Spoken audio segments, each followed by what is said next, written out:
The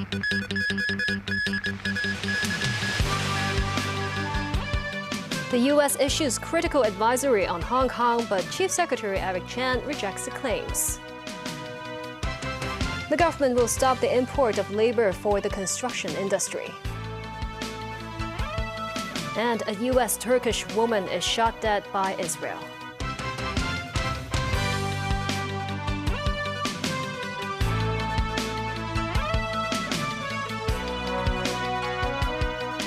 Good evening, and thank you for joining us. The United States has updated its Hong Kong business advisory. It warns of a slew of heightened risks of U.S. companies operating in the city. The SAR government criticized the alert as a move to suppress China through Hong Kong. Beijing's office of the Commissioner of the Ministry of Foreign Affairs in Hong Kong criticized the U.S. as a saboteur of Hong Kong's prosperity.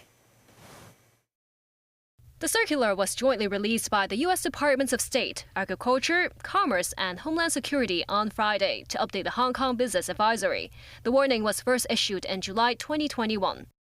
It said the national security law promulgated in 2020 and Article 23 of the Basic Law legislated in March this year further weakened the fundamental freedoms and protections for human rights in Hong Kong. It noted that the Safeguarding National Security Ordinance contains broad and vague provisions regarding the criminalization of collusion with foreign forces, activities involving state secrets and espionage, and could affect or impair routine business activities. It also underlined the bounties and arrest warrants issued by Hong Kong police for 13 pro-democracy advocates living abroad. Noting that provisions of Article 23 can apply extraterritorially, the advisory warned that U.S. firms operating in Hong Kong would face increased reputational, regulatory, financial, and legal risks. The update also stated that Russia is increasingly using Hong Kong to evade sanctions. Responding to the alert, Chief Secretary for Administration Eric Chan slammed the U.S. move as a form of intimidation. Chan said the U.S. government is working to suppress China's national development through Hong Kong. He said the U.S. wishes to scare away businessmen who intend to invest in Hong Kong, and Hong Kong will not allow such plots to succeed. Chan said America's national security laws are far stricter than Hong Kong's. Expressing strong opposition to the advisory, Beijing's office of the Commissioner of the Ministry of Foreign Affairs in Hong Kong said the national security law provides strong protection to Hong Kong's business environment and that the U.S. is a saboteur of Hong Kong's prosperity. It underscored the number of non-local companies registered in Hong Kong has reached a record high, which reflects the confidence of international investors in Hong Kong. Hong Kong will suspend the import scheme of construction workers, which was introduced in July last year. This comes after concerns arise over the possible exploitation of migrant laborers. Secretary for Labor and Welfare Chris Sun said authorities decided to cancel the latest round of applications to the import scheme after careful consideration. The Development Bureau will study whether there is an actual need to import non-local workers. The Hong Kong Construction Industry Employees General Union said the number of construction projects have reduced in numbers recently, so the import of foreign workers would affect the job opportunities of locals. The group also received complaints from more than 100 migrant workers over possible exploitation by management companies. The firms allegedly charge extra training and transport fees, and if they refuse to pay, they will be fired. The Labor and Welfare Bureau expressed its concern over the temporary closure of popular gym chain Physical. The Labor Department has so far received 110 requests for help from Physical employees. The Mo Sang-ai reports. The 38-year-old local gym chain Physical stopped operating on Friday. In a statement, the gym chain said the closure is temporary and the business needed to be restructured. About 110 Physical employees have since approached the Labor Department, hoping to recover their unpaid salary from August. Speaking to the media today, Under Secretary for Labor and Welfare Ho Kai-ming said they hope to assist affected employees. Ho said authorities will conduct negotiations or assist employees in recovering overdue salaries. This man, who is a member of Physical, said he expected the chain to shut down. The gym was in a bad condition, he said. While there are still 3 years left on his membership, the man said he harbors little hope of getting his money back. A lawyer said the chain gym may have breached the Trade Descriptions Ordinance. He said newly joined members may be able to retrieve their money if Physical was aware of the impending closure, even when they were still accepting payments. These people can go to the authority and make a complaint and say if the custom start a case against the company, for breaching the Trade Description Ordinance Section 13I, then the court will likely to order a fine or imprisonment for the service provider plus a compensation order. These only limit to the recent purchase of the service. That's the route for the criminal side. If the chain gym winds up, it means that customers are unlikely to have their money returned. Liquidators will come into play, and the first thing to dip in would be the liquidators' fees.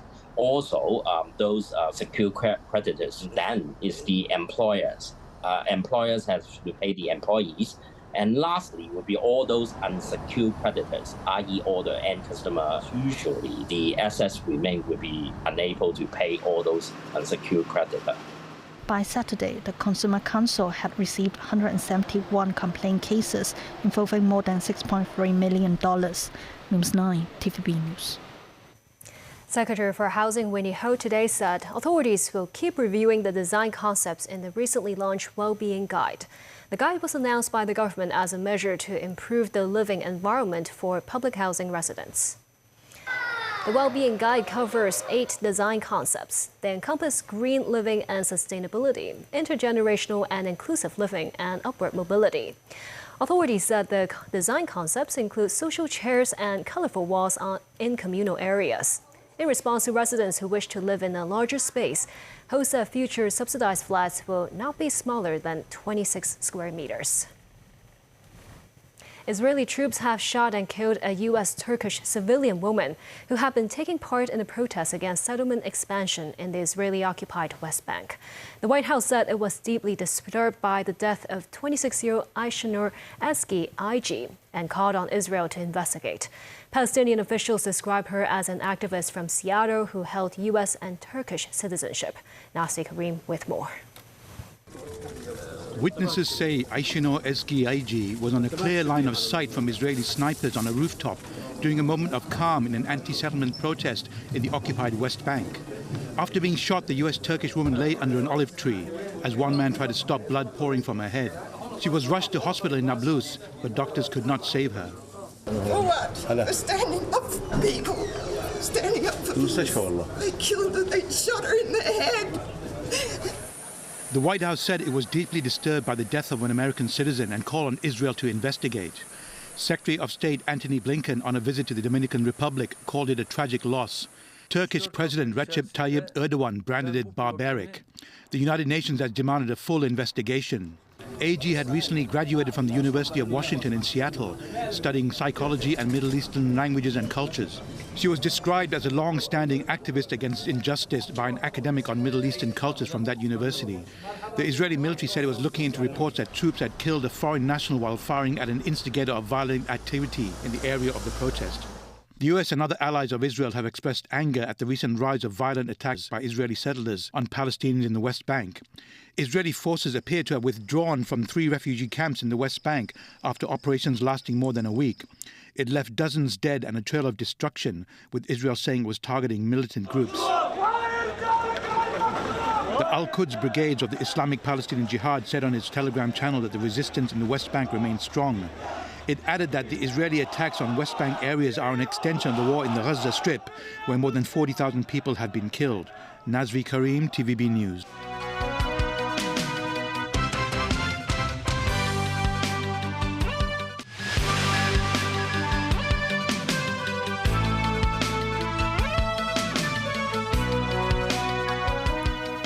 Welcome back.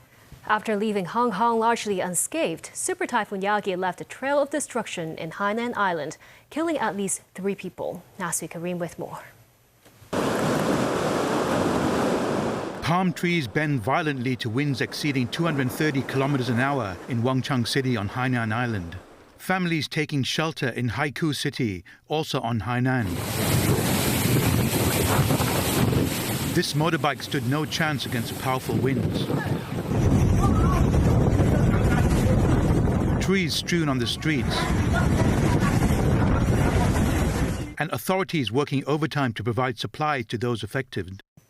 Ukrainian President Volodymyr Zelensky met Italian Prime Minister Giorgia Meloni for bilateral talks today in Lake Como, Chernobyl. The meeting was on the sidelines of the Ambrosetti Economic Forum, which brings together various heads of state to discuss challenges to global economies. A statement from Maloney's office said the two leaders discussed the latest developments in the war with Russia, with Italy holding the Group of Seven presidency. Maloney reiterated the support for Ukraine and Italy's quest for a just and lasting peace. The meeting took place as Russia said it had taken 6 more cities in the Donetsk region, while Ukraine claims to have inflicted significant damage on Russian troops and equipment. Thailand is one of the top holiday destinations for Hong Kong people. The country's second largest city, Chiang Mai, has also become a popular retirement destination for Hong Kong people in recent years, thanks to its lower cost of living and slower pace of life. Take a listen.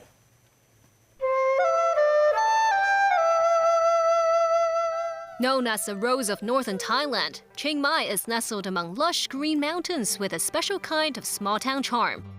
Teresa Tang, the late legendary singer popular across many countries in Asia, spent her final days in this very city. In recent years, Chiang Mai's slow pace of life has drawn many Hong Kong people to retire here.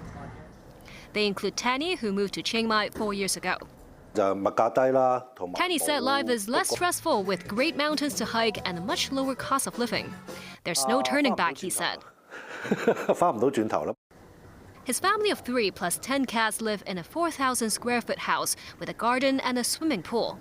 The monthly rent costs him less than 20,000 Hong Kong dollars. Tanny relocated to Chiang Mai on a retirement visa. Applicants of the retirement visa must be at least 50 years old and pay a deposit of 800,000 baht, or about 180,000 Hong Kong dollars. The visa is valid for 1 year and the renewal fee is priced at 400 Hong Kong dollars. Another option, the elite visa. It can secure a longer-term residency of 5 to 20 years in Thailand, with a deposit fee at about 210,000 Hong Kong dollars. Visa holders would enjoy preferential medical treatment, higher medical services, and other privileges. Some immigration consultants said Thailand's visa approval is relatively easy, but Hong Kong people should be careful when buying local property. The immigration consultant explains that some Thai premises are royal lands, meaning they are only leased for 99 or 100 years. So property buyers must check how many years are left in the lease carefully. He also reminds that although Thailand properties are relatively less costly, the second-hand market is not as active. So new immigrants are advised to first observe the scene before making the decision to buy any property. And that's the news. Thank you for watching and have a great weekend.